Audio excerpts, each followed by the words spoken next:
It's another edition of Time About the Movies, and today we're taking a look at the films of April 26, 1996. We got 5 movies to look at today, so let's go ahead and jump right on into it. And we'll start off with Jean-Claude Van Damme's latest film, which he actually directed as well. This is The Quest.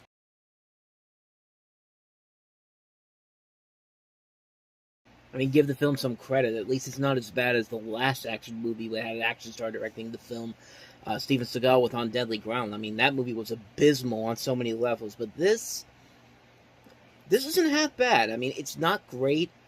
It's got some good ideas to it. It has some interesting concepts to it. The set design actually isn't that bad, honestly. Some of the performances overall aren't terrible, but and the action sequences, they're actually kind of interesting. They're actually kind of engaging. They're actually kind of interesting here. It's just that the script overall just doesn't work very well. I guess Jean-Claude Van Damme doesn't really have the quite the right attitude to be a director at this point. I think this was just something that was an award for Universal, making for his last 2 films, making Universal a ton of money, like Time Cop and Sudden Death. And he's tried to get back into directing for a couple of years now. He's had this movie called Frenchie that he's been trying to do. I think it started filming all the way back in 2008. It's now coming up on 15 years, and that movie has yet to see the light of day. I don't know what's going on with that, but also a lot of people kind of compare it to Bloodsport, and you can definitely see that it's not as over the top and ridiculous as Bloodsport is. It's trying to take itself a little too seriously, and like I said, it's not a terrible movie. There are concepts where it's just like, I can see where they're going, but it's not really a good movie overall. It's a film that's just kind of like, you watch it, and it's just kind of like, this isn't as bad as I thought it was going to be, but it still isn't great either. It's kind of just another largely forgettable film, honestly. I mean, excuse me. Really, that's pretty much all you could say about it. It wasn't bad, but it wasn't great either. So, quick one on that one. That's The Quest. Let's go on to the next movie, and that is Janeane Garofalo and Uma Thurman starring in the comedy The Truth About Cats and Dogs.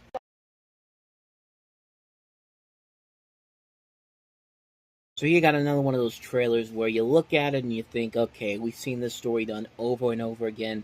It's a typical romantic comedy trope. You have somebody else who actually falls in love with the main character, and it's a complete, and it gets caught in a love triangle, and so on and so forth.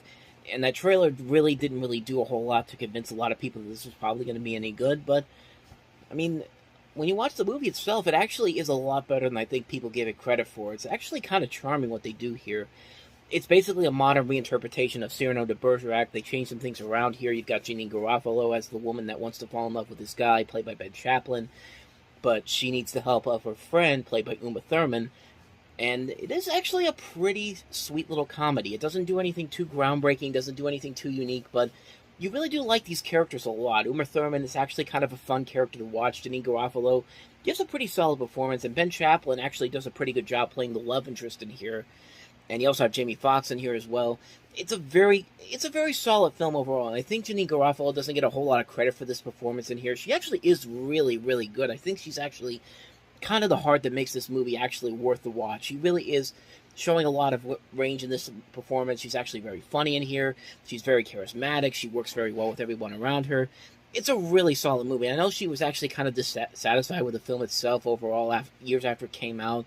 She said it was soft and corny, and the soundtrack made you want to puke.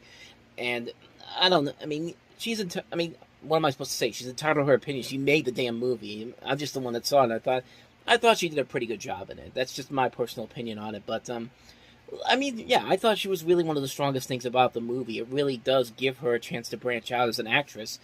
And I kind of wanted to see more movies where she was the leading actress in it. And there's been a couple of them after this movie came out. So. Yeah, I really enjoyed this one. It was a fun little comedy. That's The Truth About Cats and Dogs for you. So let's go ahead and move on to the next movie, and that is Sunset Park.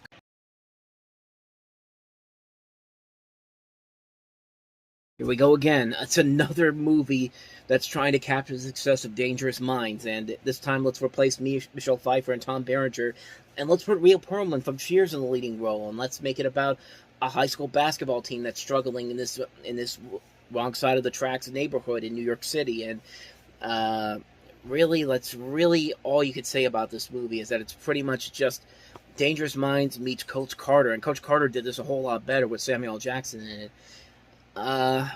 I don't know, man. I saw this one a long, long time ago, so I very rarely remember a lot of this. And a lot of this I don't remember really liking. There are very good actors in this movie. Rhea Perlman can be very funny. She can be a very solid actress. Terrence Howard, this is one of his earliest film appearances. You also have Carol Kane in here as well. Probably miscast in this, but there's just so much about this movie that its heart is in the right place, but man, there's just way too much in this that just doesn't work whatsoever. It's just it's a generic film that's trying to capture the success of Dangerous Minds, and it's trying to be an inspiring sports story, and it just doesn't really have anything there to really make it stand out on its own. It's a largely forgettable film. I haven't seen it in many, many years, and I don't ever want to see it again. I don't think there's anything worth watching in this movie ever again. So, that is Sunset Park. Let's go ahead and move on to the next movie, and that is Nick Nolte in Mulholland Falls.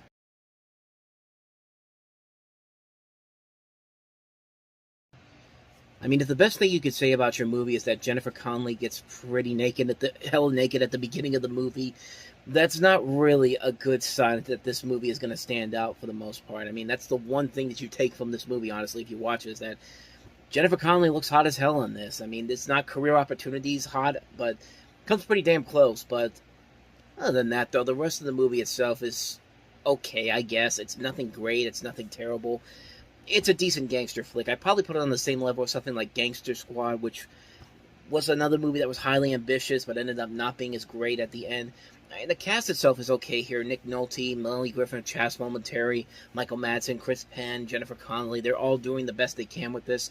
But they're working with some pretty formulaic material script-wise. If you've ever seen most gangster flicks, this doesn't really stick out at all. There's nothing really about this that makes it stand out on its own. Plus, gangster flicks need to be much faster paced than this, and there's a lot of dull moments in this movie. Slow-paced scenes that never really go anywhere. They could have been easily axed out of here and nobody would have noticed. It's a largely forgettable movie. It's a mixed bag of a film. I didn't hate it. I'm just very neutral on it. I'm glad I saw it. Thought it was just alright, but then again, it's just the only thing that really stood out to me were the opening credits, and that's because of Jennifer Connelly. But everything else, not so much. So, yeah, that's Mulholland Falls. On to the last movie, and that is Cemetery Man.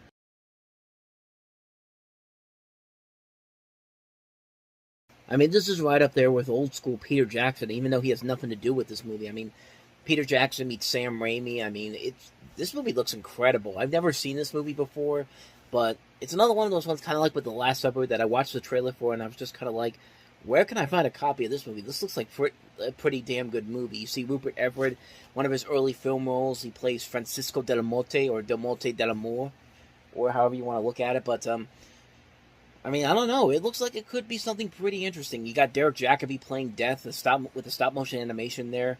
It looks like a modern-day B-movie. The people who made this clearly took a lot of inspiration from what Sam Raimi did with the Evil Dead movies. And, yeah, honestly, I really want to see this movie now. I want to look for this movie. And, is it Dylan Dog? I just saw Dylan Dog on the poster there. Is this actually a Dylan Dog movie, or maybe it's made by the same guy who made Dylan Dog, or... Because I remember they did the Dylan... Yeah, it is made by the same creator that did Dylan Dog. I'm sorry, I just found that out right as I was looking at it. I saw Dylan Dog on there, and I thought, is this a Dylan Dog movie? Because I know they made that one with Brandon Routh about 10 years ago that wasn't very good, but, no, I guess this is it. It's made by the same man that did create Dylan Dog, so there you go. That's just kind of... That's just me out of nowhere, just looking up the research there for myself, But yeah, like I said, this is something I actually do want to see at some point. Maybe I'll check it out one day, but hopefully I can find it somewhere. That's really all I got for you. That's Cemetery Man. And so on that note, that wraps up this edition of Time About the Movies. We finally get into the summer of '96 on the next episode, May 3rd. We've got 8 movies to look at, including The Craft, Samuel L. Jackson leading an all-star cast in The Great White Hype, Sharon Stone in The Last Dance, The Pallbearer, Pamela Anderson in Barbed Wire, I Shot Andy Warhol, Madame Butterfly, Open Season. We've got 8 movies to look at on the next episode, and we'll delve into those on the next episode. But until then, thank you very much for watching, and if you want to see more videos like this, please hit the playlist on the next page, check out the previous episode, and I will see you guys tomorrow for another episode. So thank you very much for watching. I'll see you next time, and until then, as always, take care.